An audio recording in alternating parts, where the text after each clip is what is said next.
Oke, shalom, saudara sekalian. Dalam hidup kita di dunia ini, banyak sekali suara yang berbicara kepada kita. Banyak suara yang kita dengar masuk ke telinga, dan beberapa dari suara itu masuk ke dalam hati kita. Suara apa saja? Mungkin suara itu berasal dari masa lalu kita, atau suara itu berasal dari teman-teman kita, atau suara itu berasal dari pemain musik.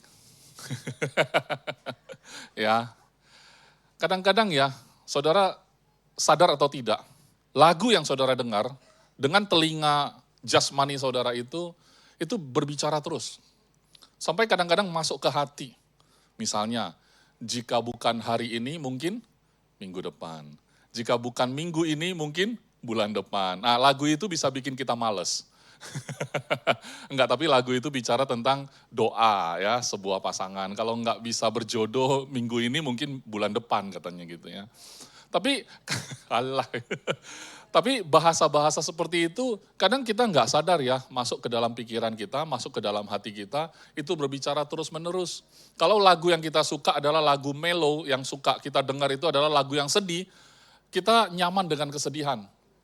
Kadang-kadang ngelihat sebuah keluarga yang asik gitu ya, yang lucu, kita nggak bisa ketawa. Kita nggak bisa ikut senyum. Kenapa? Karena bagi kita itu tidak normal. Normalnya itu agak sedih-sedih, melo-melo gitu ya. Karena itu realita dalam hidup kita dan kita anggap itu normal. Nah, kalau realita dalam hidup kita terjadi terus-menerus dalam hidup kita, itu bisa menjadi satu suara yang berbicara terus, saudara. Jadi hari ini ya, kita juga harus memastikan suara mana yang kita dengar, saudara. Saudara tahu nggak, di zaman sekarang itu ada orang mencari suara. Ketika dia tidak tahu lagi arah hidupnya, dia pergi kepada orang-orang yang dia anggap lebih mengerti. Kadang-kadang yang lebih pakar, mungkin pakar Neuro Linguistic Program mungkin. Pernah dengar kata NLP, Neuro Linguistic Program? Intinya apa yang saudara pikirkan, dia bisa bantu ubah dan program ulang supaya punya mindset yang lebih positif. Itulah kerjaan motivator, ya. Kadang lebih sedikit spiritual, mereka cari yang namanya astrologer. Saudara sering lihat anak-anak muda, oh kamu apa? Cancer. Cancer sifatnya apa? Misterius atau apa gitu ya. Saudara tahu astrologi itu berasal dari susunan bintang-bintang yang dibaca oleh para pakarnya gitu ya. Dan saya rasa astrologer itu zaman dulu ada orang Majus ya. Dia lihat bintang yang ada dan bintang itu membawa mereka sampai ketemu Yesus. Ya. Bintang-bintang dibaca-baca gitu. Ya. Bintang pun berbicara, bintang pun punya suara. Kita saking desperate-nya, kadang-kadang kita nggak tahu suara siapa yang kita harus dengar.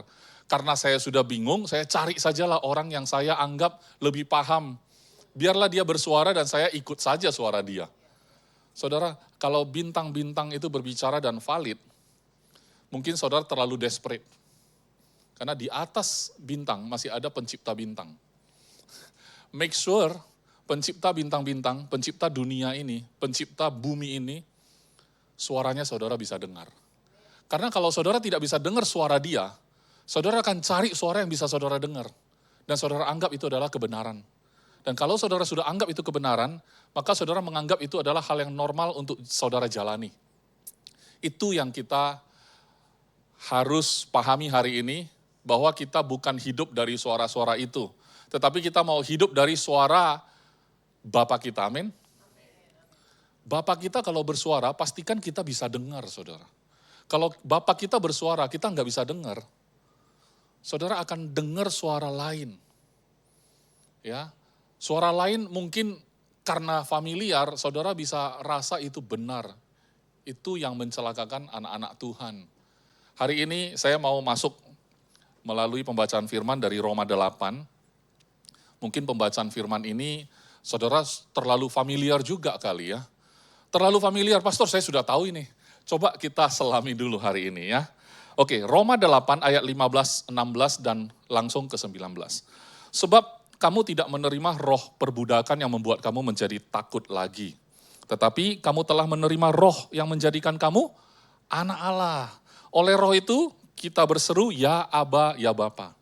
Roh itu bersaksi bersama-sama dengan roh kita. Bahwa kita adalah anak-anak Allah. Ini ada suaranya, saudara. Biarlah suara dari firman ini berbicara kepada kita hari ini. Kalau kita bilang kita tidak menerima roh perbudakan, berarti kita bukan budak. Tapi roh yang kita terima adalah roh yang menjadikan kita anak Allah. Budak versus anak. Judul khotbah hari ini adalah You are a son, not a slave. Saudara mungkin bilang, saya sudah tahu lah pastor, saya itu kan anak, saya bukan budak. Tapi saudara, Roma itu adalah tulisan sang rasul untuk gereja. Berarti orang percaya. Kenapa orang percaya harus diingatkan bahwa dia tidak terima roh perbudakan? Kenapa ditujukan kepada orang percaya? Harusnya kalau untuk orang percaya nggak usah bahas budak, karena memang mereka bukan budak. Tapi kenapa harus diingatkan sekali lagi? Karena saudara, sekalipun saudara mengaku sama saya, pastor saya sudah tahu saya anak kok, saya bukan budak. Tapi sadar atau tidak, kita menjalani hidup dengan pemikiran seorang budak. Tapi mungkin kita tidak sadar. Karena kita tidak mau mengakui itu. Kita mengakunya kita tetap anak gitu loh. Tapi sehari-harinya kita menjalani, kita berpikir, kita berjalan, melangkahkan kaki, tidak seperti seorang anak, tapi seorang hamba atau budak. Ya, budak itu diliputi rasa takut, saudara. Takut salah ini, salah itu. Saudara bayangkan saja, kalau seorang anak dan seorang hamba atau servant ya, kerja di sebuah perusahaan, beda enggak? Beda tidak? Pasti beda.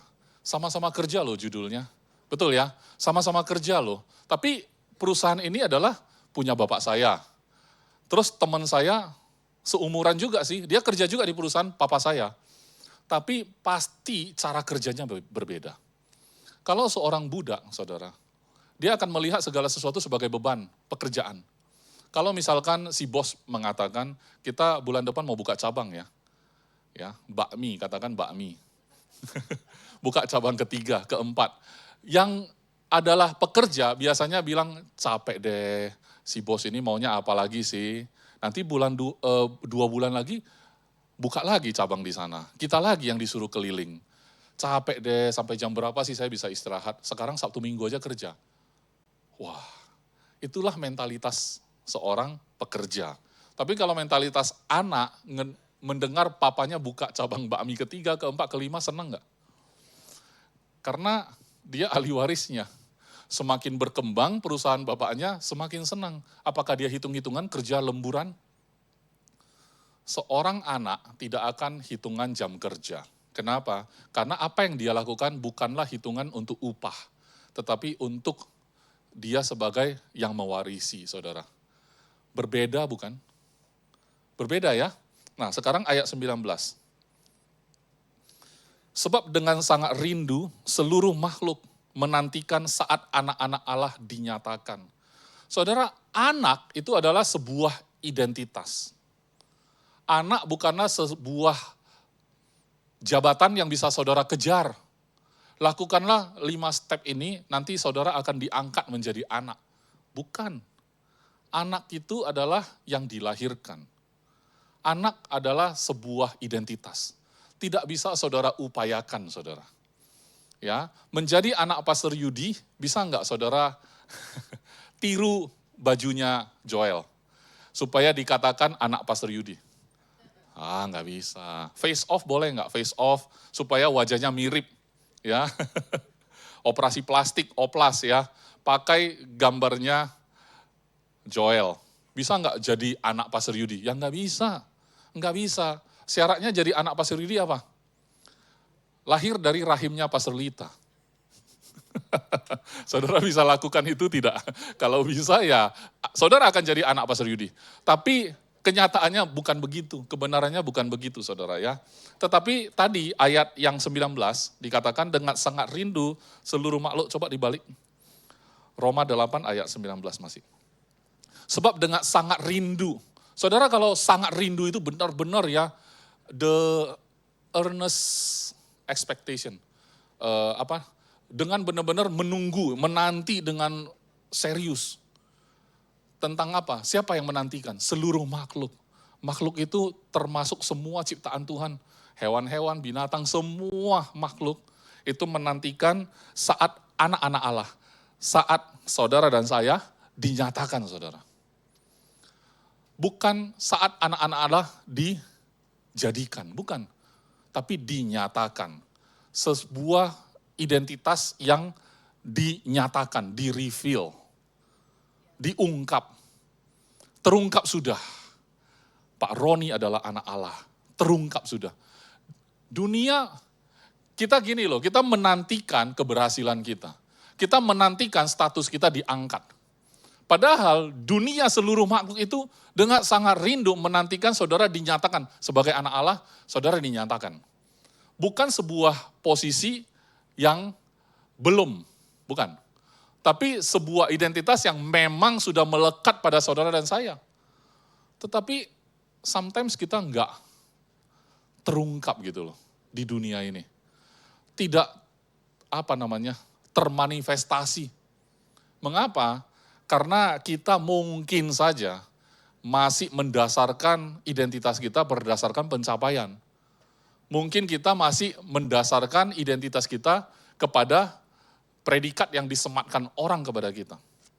Kalau hari ini, saya adalah seorang pekerja yang sangat terkenal di industri, katakan ya.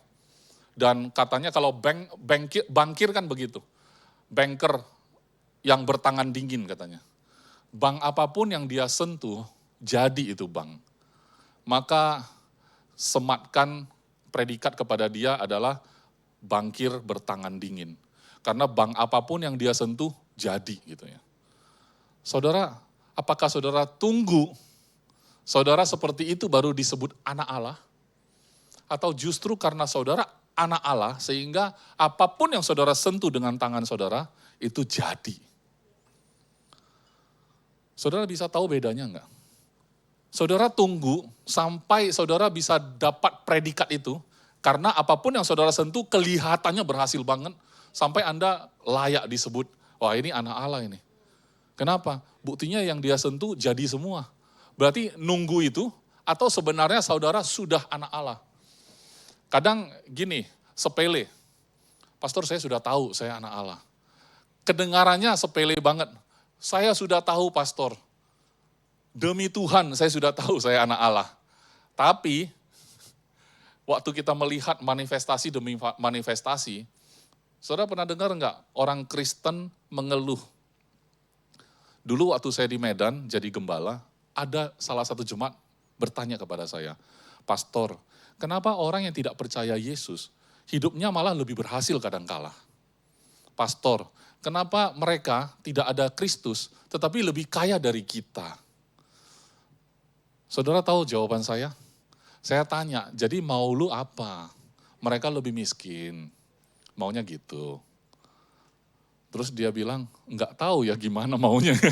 Karena ngelihat orang tanpa Kristus tapi lebih kaya, kenapa terganggu ya? Kenapa terusik ya? Seolah-olah identitas dia sebagai anak Allah itu jadi pertanyaan. Bahkan dia pun mempertanyakan itu. Saudara, kadang ya suara orang mempertanyakan kita, kamu anak Allah bukan sih? Itu tidak lebih keras atau menyakitkan ketimbang suara kita sendiri, saudara. Kadang kita lihat di cermin ya, kita yang mempertanyakan itu. Kamu anak Allah bukan sih? Lihat di cermin, kamu anak Allah bukan sih? Kalau anak Allah kenapa begitu ya? Kadang kita pun meragukan, kita ini anak Allah atau bukan? Jangan-jangan ada sesuatu yang belum beres. Saya mungkin harus lakukan sesuatu lagi. Itu balik kepada budak. Saudara sudah anak Allah. Tapi kadang dari cara saudara bertanya dengan tentang satu masalah, itu menunjukkan saudara masih hidup dalam mentalitas perbudakan. Padahal roh yang diberikan bukan roh perbudakan, tapi roh yang memberi kuasa membuat kita menjadi anak-anak Allah. Roh Allah loh yang dia berikan, saudara. Roh dia sendiri loh. Tapi karena apa yang dilihat mata, membuat kita mempertanyakan itu loh, saudara. Mungkin saudara berpikir, Pastor, Kalau saya sih nggak begitulah. Mungkin tetangga saya kali. Ya, saya nggak pernah bertanya kok, orang tanpa Kristus kenapa lebih kaya dari saya? Saya nggak pernah bertanya kok. Tapi saudara mungkin akan berpikir tentang hal lain, bukan soal kekayaan. Mungkin soal hubungan, mungkin soal kesehatan tubuh. Pastor, itu di luar Kristus mereka nggak percaya Yesus, tapi sehat-sehat saja tuh. Keluarganya damai sejahtera dan tentram. Kemudian kayanya luar biasa. Saya tanya sama jemaat saya itu, maumu dia di bawahmu, karena kamu ada Kristus. Menurutmu, kalau orang punya Kristus, dia punya privilege ke surga enggak? Iya pastor, kamu percaya ya? Orang yang dalam Kristus nanti masuk surga tuh, percaya ya? Percaya. Nah mereka enggak punya Kristus, mereka enggak ke surga dong? Enggak. Jadi lu maunya mereka di dunia miskin, penuh duka lara, nestapa, terus mati masuk neraka, tetap gitu ya? Bingung dia. Ya nggak apa-apa lah, di dunia ini kalau mereka lebih kaya emang kenapa? Kan gitu ya. Kadang kita mendasarkan identitas kita sendiri pun berdasarkan apa yang kita lihat, kita dengar, kita rasa. Anyway, identitasmu sebagai anak bukanlah perasaan. Identitas seorang anak itu bukan tentang kamu rasa atau tidak, tapi itu adalah kebenaran. Ya, karena anak raja sekalipun, begitu terlahir diculik orang misalnya, dia anak raja loh. Meskipun dia diculik sama orang, suatu hari dari penculikan itu ada yang selamatin dia, katakanlah seorang hero ya, seorang pahlawan. Dapat nih anak, dia mau pulihkan kembali identitasnya, dikasih tahu loh, kamu sebenarnya anak raja. Dia bisa percaya enggak? Susah percaya. Karena dia disarang penyamun sepanjang masa.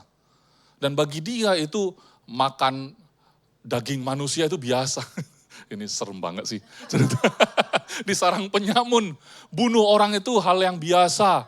Merampok, merampas punya orang itu biasa. Tiba-tiba dikasih tahu, kamu gak usah lakukan itu. Kamu aja anak raja. Sini aku bawa kamu ke bapakmu yang sebenarnya. Kalau dia nyaman dengan kehidupan sampah, saudara, belum tentu loh dia bisa terima dengan mudah. Karena itu too good to be true. Good news bahwa dia anak raja, belum tentu dia bisa terima saudara. Jangan dikira enak banget orang Kristen, cuman enak banget ya, ngomong aja percaya Yesus jadi anak. Gampang sekali, belum tentu loh. Belum tentu saudara. Manusia itu lebih suka bukan jadi anak, tapi jadi budak. Oh ngomongnya kok gitu pastor? Enggak sadar, orang itu enggak sadar. Lebih suka diupah kan? Iya kan? Emang kamu senang melakukan sesuatu, sudah bekerja keras, enggak dihargai. Salah satu bukti bahwa kita kadang-kadang tidak tidak merasa kita anak. Salah satu bukti adalah ngomong suami istri ya, aku ini enggak butuh apa-apa kok. Aku cuma butuh dihargai. Satu kalimat itu saja, seolah-olah identitasnya enggak firm. Dia masih butuh dihargai, saudara. Saya enggak butuh apa-apa, pastor. Cuma satu yang saya butuh, dihargai. Saya rasa cukup satu itu sudah merefleksikan. Kamu masih punya kebutuhan yang kamu seolah-olah tidak bisa dapat dari Tuhan. Sampai kamu masih butuh dari suamimu. Tajam memang. Kalau kita suami ngomong ke istri, "Ma, kamu tidak perlu lakukan apapun." Kan gitu ya. Kamu cuma perlu bikinin aku kopi. Kopi pagi sekali, siang sekali, malam sekali. 3 kali sehari cukup. Atau kamu, soalnya suami istri ini banyak problem saudara. Saya kadang melihat salah satu problemnya adalah ketika istri punya penghasilan lebih dari suami, ya, suami bisa merasa insecure. Istri merasa, bisa ini diinjak sampai atas. Injak, manjat sampai atas. Nah, suaminya merasa udah sampai pundak nih, udah tertekan. Ya. Kalau masih insecure saudara, itu ciri-ciri masih dalam perbudakan. Benar, serius. Kalau kita bekerja di sebuah perusahaan, tiba-tiba kita butuh pekerjaan ini, dan kita terancam dipecat. Mental kita bagaimana? Mati saya, kalau saya sampai dipecat ya mati saya. Kalau seorang anak kerja di perusahaan itu, kinerjanya seperti apapun ini perusahaan dia. Kinerjanya seperti apapun tidak akan mengubah identitas dia, setuju tidak? Ya, mau perusahaan ini bangkrut, mau sukses, itu semua punya dia. Tidak ada ancaman kepada anak bahwa ini perusahaan nanti pecat kamu. Enggak bisa, itu perusahaan dia. Ya saudara ya, beberapa contoh yang saya berikan, itu adalah ciri-ciri kita tidak sadar, kita tidak firm dengan identitas kita. Normal saudara, normal. Saya kadang juga bisa seperti itu. Saya ngomong begini bukan berarti, wah udah perfect ya Pastor Is ya, firm banget ya tentang identitasnya sebagai anak ya. Enggak saudara. Kita perlu ingat selalu, ini suara siapa? Kita harus selalu tahu, ketika ada suara, kita tahu, ini suara Bapa kita, atau dunia, atau suara hati kita. Kekhawatiran kita bisa bersuara, saudara. Betul ya? Kalau saudara cinta sama pasangan saudara, bisa suara enggak? Ada suaranya itu. Dan suara itu pasti didengar sama pasangan kita. Ya, kadang kita diam. Tapi ada getarannya sampai ke sana, itu suara itu. Berapa banyak suara yang kita dengar tanpa suara? Apa itu? Ada banyak suara yang kita dengar tanpa suara, tanpa bunyi, tapi bersuara. Betul tidak? Coba aja, ya kan? Kalau kita kesel, nggak suka sama seseorang, itu ada suara itu saudara. Ini jangan-jangan orang ini mau ngapain lagi ke sini? Saya orangnya curigaan, itu suara juga. Saya curiga banget. Kalau ketemu orang saya curigaan saudara, jujur. Apakah saya insecure? Itu mungkin tidak ada hubungan sama insecure. Tetapi itu bisa membuat saya bertingkah aneh loh. Karena saya udah curigaan dulu sama orang. Tapi kalau orang yang tidak saya curigain, mungkin saya langsung cair gitu ya. Yang curigaan saya jaga jarak. Kan itu mempengaruhi tindakan, betul nggak? Ya, suara-suara seperti itu kita harus mengenali. Karena kata Tuhan Yesus, ya kan, bahwa dombanya mengenali suaranya sebagai gembala. Amin. Sebenarnya mendengar suara Bapa itu adalah hal yang natural bagi kita anak-anak Allah. Amin. Tapi kalau kita masih salah dengar, tidak masalah saudara. Lah, lu salah dengar kan, itu suara iblis saudara. Kalau ada tuduhan-tuduhan, kamu enggak mantap dengarnya salah, itu suara iblis. Ya, suara dunia, you prove yourself katanya. Kamu buktikan dong kamu siapa, buktikan, dunia minta bukti. Tapi suara Bapa, aku menerima engkau anakku. Receive your identity. Itu suara Tuhan. Kalau suara dunia, prove yourself. Amin. Sesimpel itu. Kalau saudara ada suara yang membuat saudara ragu, udah pasti bukan dari Tuhan. Simple. Simple. Kalau suatu hari ada orang yang memprovokasi Ken anak saya, papa kamu gak sayang sama kamu. Dia percaya enggak? Enggak mungkin. Tapi sebenarnya kebenarannya adalah darah saya ngalir di darah dia. Makanya karena artinya darah daging saya. Ya, menyakiti dia saya sakit. Cie, so sweet ya. Kalau saudara mau sayang sama saya, sayang anak saya, istri saya.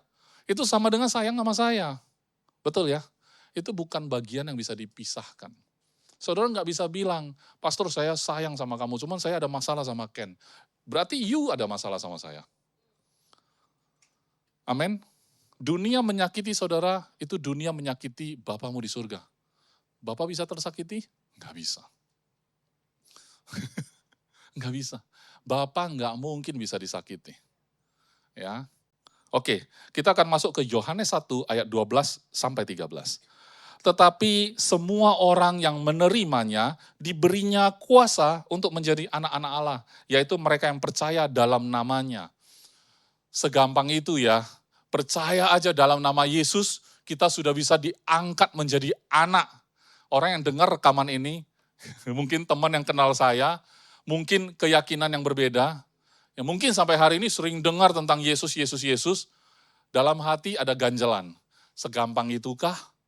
Padahal semua yang kami pelajari selama ini menjadi orang yang beragama adalah harus taat sama perintah Tuhan. Ya saya nggak menentang itu. Saya tidak menentang itu.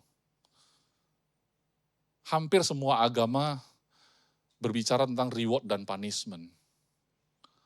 Kalau kamu berbuat yang baik, kamu akan terima akibat yang baik juga. Betul ya? Tapi kalau kamu berbuat yang jahat, kamu juga akan terima akibatnya. Betul kan? Apakah kita menentang itu? Tidak. Tidak. Kita tidak menentang itu. Tapi Yesus Kristusnya kita menanggung itu. Amin. Nah, kalau dia sudah menanggung itu, apa yang tidak mampu kamu lakukan, dia sudah lakukan. Apa yang harusnya kamu tanggung sebagai hukuman, sudah dia tanggung. Saudara terima itu sebagai kebenaran. Saudara percaya, terima nama itu. Saudara menjadi anak. Kedengarannya simple di sisimu, tapi tidak simple di sisi Tuhan. Amin. Tidak simple. Di NCC ada sebuah lagu Mandarin. Katanya tentang Yesus turun ke dunia. Demi apa dia turun? Meninggalkan surga yang mulia. Dia turun ke dunia manusia. Untuk apa? Memulihkan status kita menjadi anak. Memulihkan identitas kita menjadi ciptaan yang baru. Demi itu dia tinggalkan surga yang begitu mulia.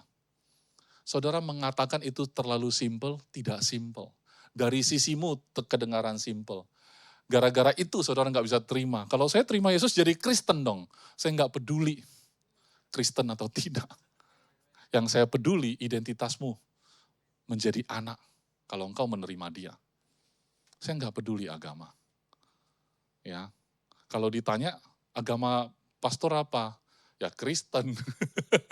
Agama saya Kristen, tapi berapa banyak orang Kristen tidak tinggal dalam identitas dia sebagai anak. Tapi seolah-olah masih diperbudak. Masih pakai upah bicaranya. Bicaranya masih pakai upah. Ciri-cirinya apa? Kalau saudara dengar rekaman ini ya, saudara orang Kristen. Saudara masih berpikir bahwa melayani Tuhan itu agar saya diberkati. Saudara dalam perbudakan, mohon maaf. Saya katakan itu. Kenapa? Karena hamba itu akan berbicara tentang upah. Tuhan, aku sudah lakukan ini, mana upahku? Ya, kalau saudara baca firman tentang kalau saudara memberi, Tuhan akan membalaskan 30, 60 berapa? 100 kali lipat. Amin ya. Saudara sudah berikan ke kantong persembahan, saudara tungguin kasih kali 100. Perkalian 100. Saudara tungguin. Ketika itu tidak terjadi, tidak termanifestasi, itu perkalian muncul di otak kita. Enggak match ini. Matematikanya salah. Tuhan bohong. Jadi kita tidak paham, tapi kita salahinya Tuhan. Karena kita memahami perkalian-perkalian Tuhan dengan perkalian kita cocokkan. Kita kalikan secara rupiah. Padahal Tuhan mau kasih dolar. Oh enggak ya, bercanda. Ya kadang kita pakai rumus matematikanya kita, versinya kita. Nanti saya akan buka lagi satu cerita yang menunjukkan versinya kita, tetapi dari firman Tuhan yang saudara sudah sangat familiar. Tapi saya selesaikan dulu ayat 13. Katanya tadi kan semua orang yang menerimanya diberi kuasa ya untuk menjadi anak-anak Allah, yaitu mereka yang percaya dalam namanya. Orang-orang yang diperanakkan bukan dari darah atau dari daging lagi. Ya, bukan pula secara jasmani oleh keinginan seorang laki-laki, melainkan dari Allah.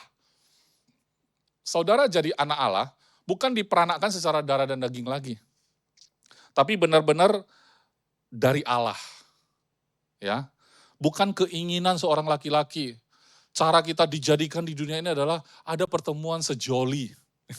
Papa dan mama kita memadu kasih. Sehingga lahirlah kita, gitu. Hasil dari Mereka memadu kasih.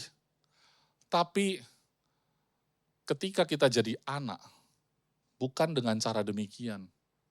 Tapi karena memang dari Allah secara langsung mengasihi kita. Amin. Dan kita dijadikan anak, ciptaan yang baru, dilahirkan kembali, mendapat identitas yang baru. Amin. Kita akan lihat di Lukas 15 ayat 17-32. Sangat familiar. Judulnya adalah perumpamaan tentang anak yang hilang. Wah, sangat biasa ya. Perumpamaan tentang anak yang hilang. Saya sengaja langsung masuk ke ayat 17 supaya mempersingkat waktu gitu ya. Kita tahu kan, minta warisan, anak sulung, anak bungsu, yang bungsu minta warisan, ya. Kemudian dikasih langsung. Saya kadang bertanya-tanya, ya kan? Tuhan sudah tahu ya, bapak ini kalau ngasih warisan bisa nggak beres anaknya. Kok dikasih juga ya? Kita pengen ubah cerita di Alkitab.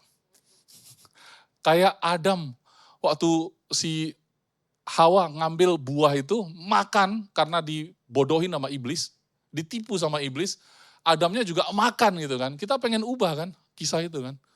Tiba-tiba ada tangan Tuhan yang tidak terlihat, ya kan. Menyetop tangannya Adam dan Hawa, tidak bisa menyentuh. Karena kalau dia sentuh, nanti akibatnya bisa parah. Kita harapnya begitu. Saudara, kisah anak yang hilang juga begitu. Kita harap ada tangan Tuhan menyetop bapak itu supaya tidak bagi warisan. Tapi kalau kita stop, kita ubah cerita Alkitab, saudara, kita nggak akan belajar apa-apa. Setuju tidak? Kalau saudara ubah cerita Alkitab, saudara nggak belajar apa-apa. Saudara pengen cegah, Daud jangan sama Batseba.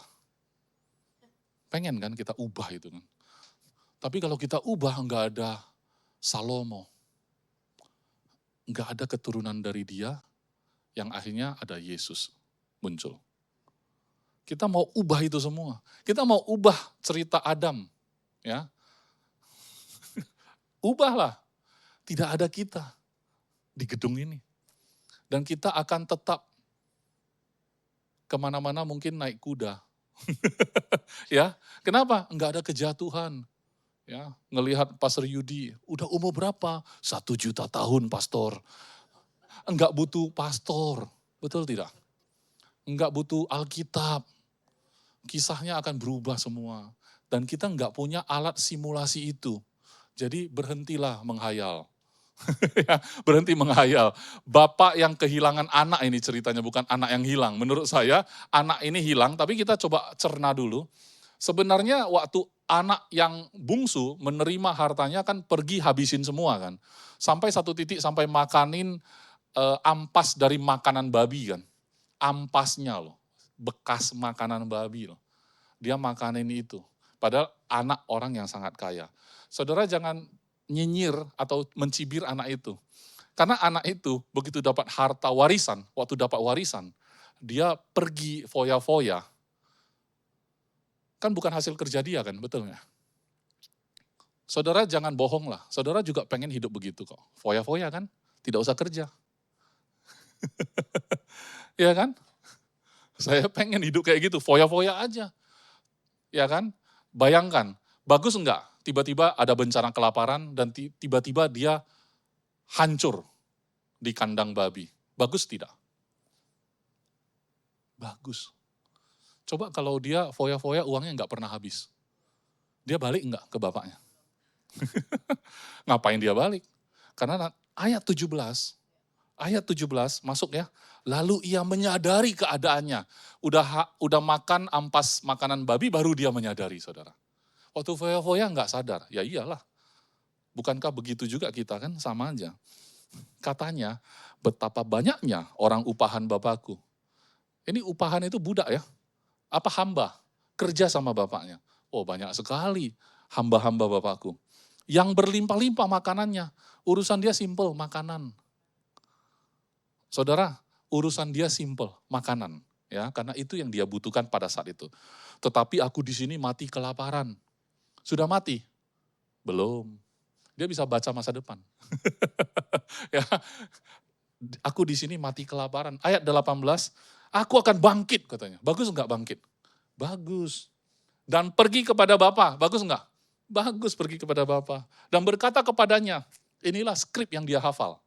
Bapa, aku telah berdosa terhadap surga dan terhadap Bapa. Mungkin pakai intonasi ya. Ayat 19, aku tidak layak lagi disebut anak Bapa. Jadikanlah aku sebagai salah seorang upahan Bapa. Simple ya, demi apa? Demi makanan. Ya, kita kesandung gara-gara makanan ya.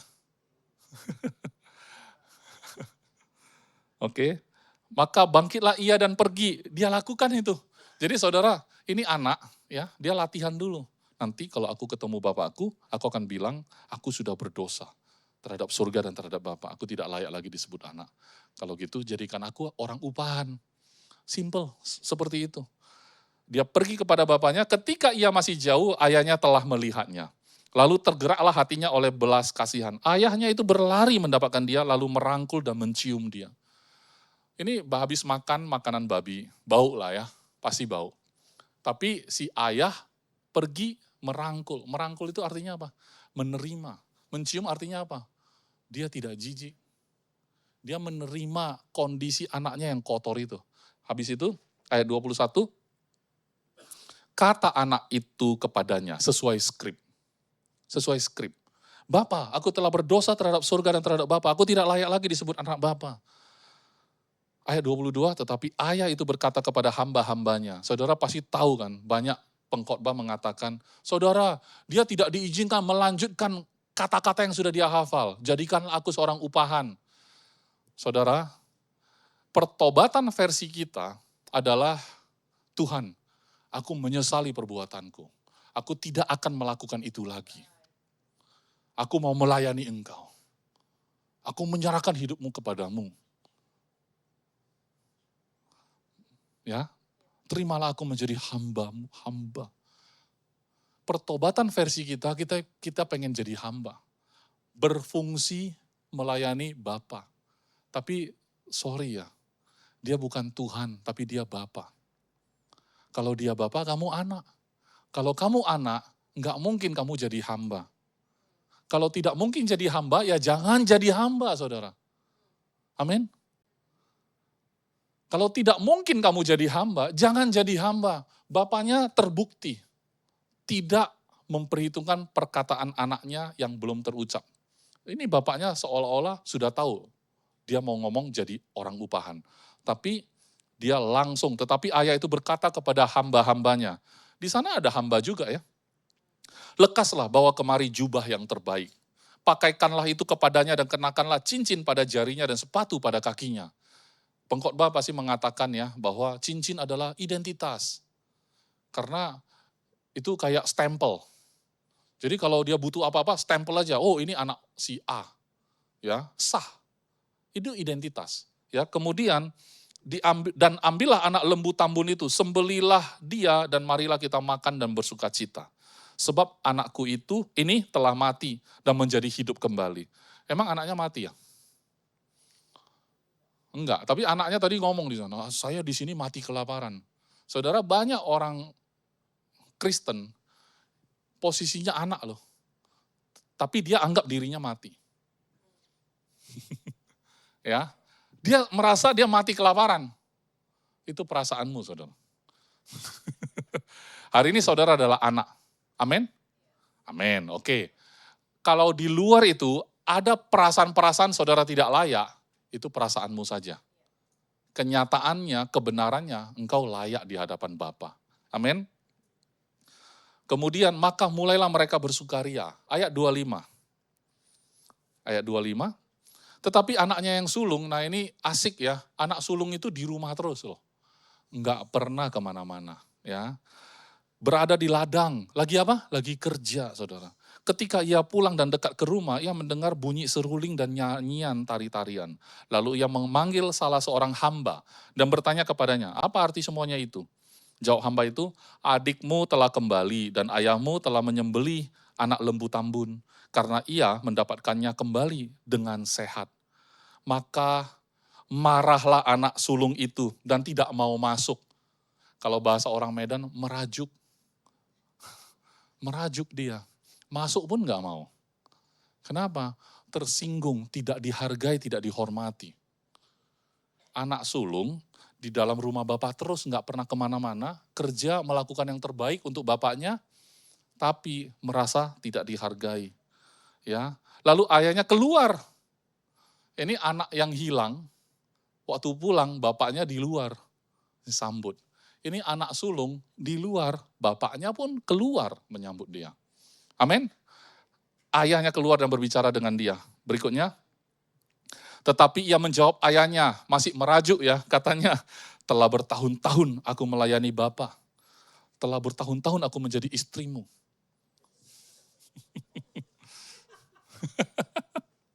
Ya, dan belum pernah aku melanggar perintah Bapa. Luar biasa, ya. Tetapi kepadaku belum pernah Bapa memberikan seekor anak kambing. Kambing ya, yang kecil lah, nggak usah lembu deh. Kambing aja nggak pernah Bapak kasih. Untuk bersuka cita dengan sahabat-sahabatku. Tetapi baru saja datang anak Bapak yang telah memboroskan harta kekayaan Bapak bersama-sama dengan pelacur-pelacur. Maka Bapak menyembelih anak lembu tambun itu untuk dia. Nah ini kan, statement dia benar nggak? Benar. Sering nggak kita kayak begitu? Ya yang kayak jemaat di Medan itu. Pastor, kenapa ya orang tidak punya Kristus, tapi kaya hidupnya. Kayak gitu, kira-kira gitu. Pastor, ya. Kenapa mereka kelihatannya tidak ada challenge ya? Kita orang Kristen kenapa banyak challenge ya? Begitu, anak sulung. Kabar baiknya, saudara di kisah ini, saudara jadi bapak, saudara jadi anak sulung atau anak bungsu? Mana nih, ada 3 karakter, suka yang mana? Enggak suka semua, saya enggak mau jadi semua. Saudara sadar atau tidak, kadang kita anak sulung. Sadar atau tidak, kita kadang anak bungsu. Betul kan? Tapi belum tentu kita mengenal hati yang ada di dalam hati bapaknya. Kata ayahnya ayat 31 kepadanya. Anakku, engkau selalu bersama-sama dengan aku. Dan segala kepunyaanku adalah kepunyaanmu. Bapaknya marah tidak? Tidak. Kita patut bersuka cita dan bergembira karena adikmu telah mati. Mati lagi dia bilang.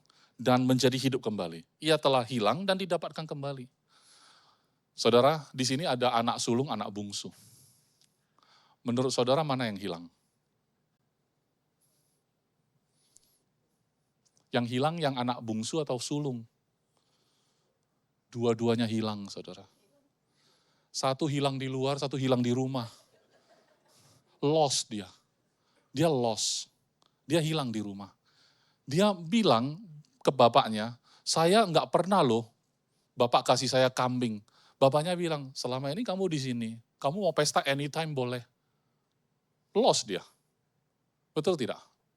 Saudara, saya nggak mendefinisikan tentang anak sulung adalah orang yang melayani di gereja.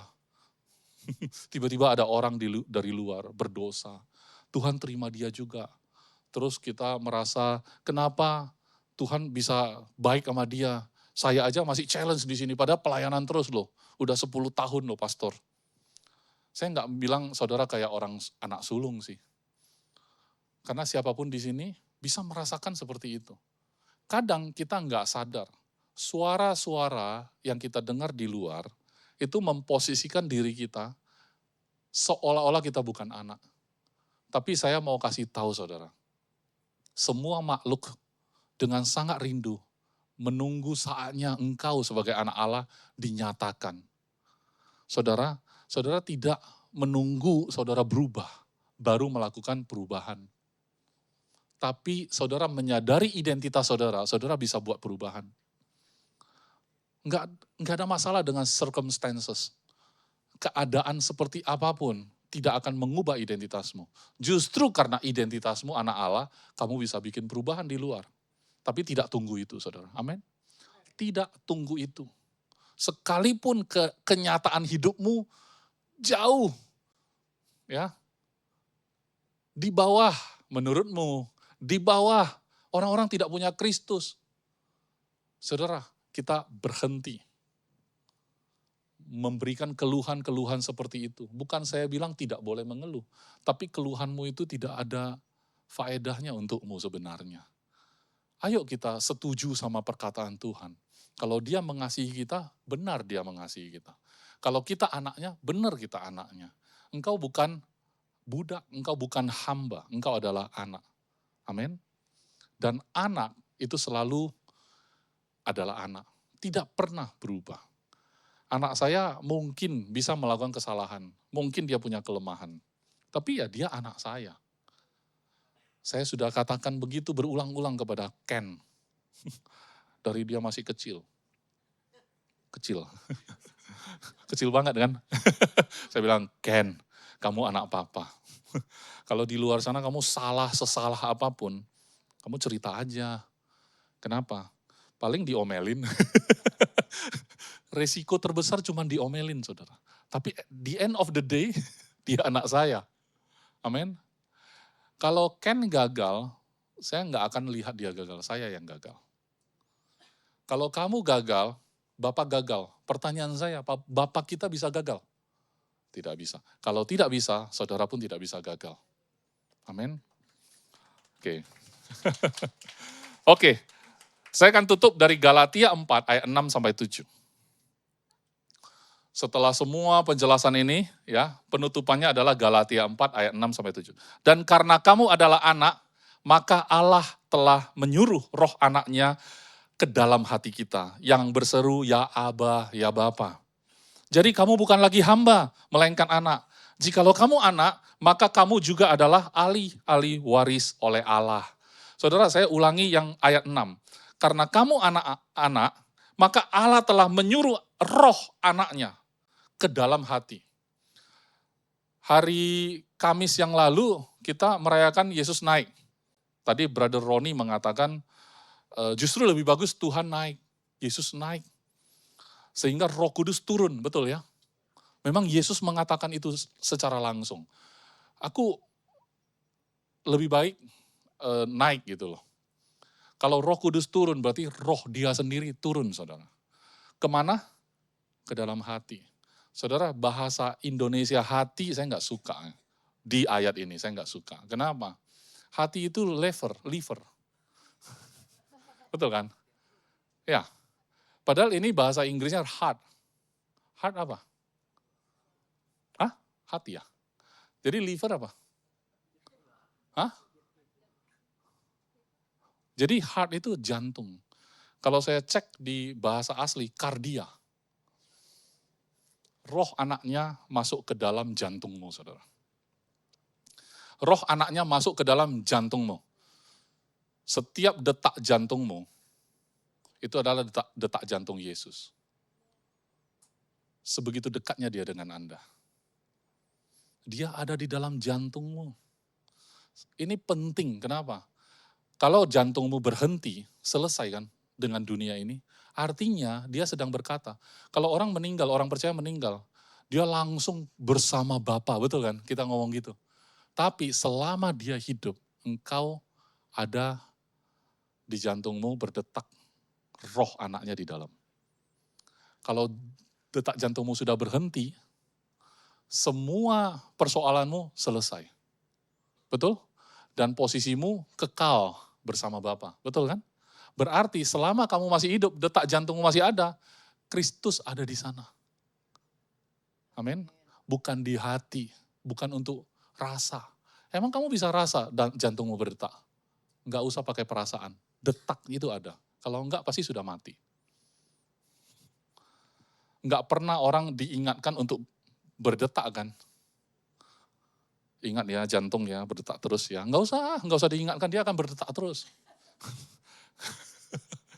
Dan kamu tidak bisa paksa dia berdetak terus kalau memang sudah waktunya.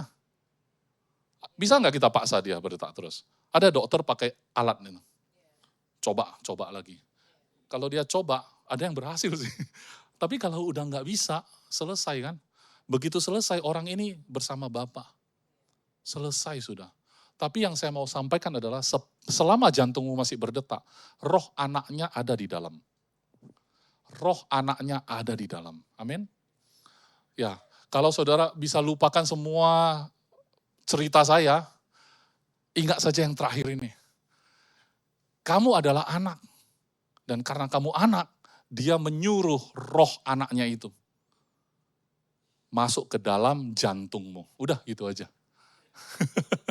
Enggak untuk dirasa-rasa, tapi untuk berdetak bersama Engkau sepanjang hidupmu. Mari kita bangkit berdiri, saya undang semua pemain musik. Saya berdoa untuk kita semua di sini, agar mulai hari ini kita tidak mempertanyakan tentang identitas. Bahkan roh anaknya sendiri, roh Yesus Kristus, Roh Kudus, itu ada di dalam detak jantung kita. Setiap nafas yang engkau hembuskan, tanpa engkau sadari, di dalamnya adalah nafas anak Allah itu sendiri. Dan engkau adalah anak Allah yang Dia kasihi dengan sangat. Dia korbankan anaknya, Dia tinggalkan surga yang begitu mulia untuk turun ke dunia, untuk hidup di tengah-tengah manusia yang berdosa. Dia sendiri tidak berdosa. Saudara, kalau engkau menyaksikan rekaman ini, engkau mau menerima Yesus menjadi Tuhan dan Juru Selamatmu, maka engkau akan menjadi anak dari Bapa. Allah pencipta langit dan bumi menjadi Bapamu, bukan Tuhan yang menciptakan langit dan bumi dan tidak bisa dijangkau lagi, tetapi Dia menjadi Bapamu. Kalau engkau mau terima Yesus menjadi Tuhan dan Juru Selamatmu, engkau bisa ikuti aku berdoa. Tuhan Allah pencipta langit dan bumi, pada hari ini aku mendengar tentang Yesus Kristus. Hari ini juga aku mengambil keputusan menerima Yesus Kristus menjadi Tuhan dan Juru Selamatku. Sekarang sampai selama-lamanya. Aku percaya Yesus adalah Tuhan yang datang ke dunia, hidup menjadi manusia. Dia mati di atas kayu salib untuk menebus segala dosaku. Pada hari yang ketiga, Dia sudah bangkit dan Dia naik ke surga. Bapa, hari ini aku bersyukur karena Engkau sudah memberikan roh anak-Mu sendiri masuk ke dalam jantungku, sehingga hari ini aku menjadi anak dari Bapa. Terima kasih Bapa, terima kasih dalam nama Tuhan Yesus. Amin. Selamat saudara sudah menjadi anak dari Bapa. Engkau tidak lagi panggil Tuhan sebagai Tuhan, tetapi sebagai Bapamu sendiri. Engkau adalah anak baginya. Selamanya Dia berkenan kepada engkau, selamat menikmati kehidupanmu yang baru, engkau adalah anak.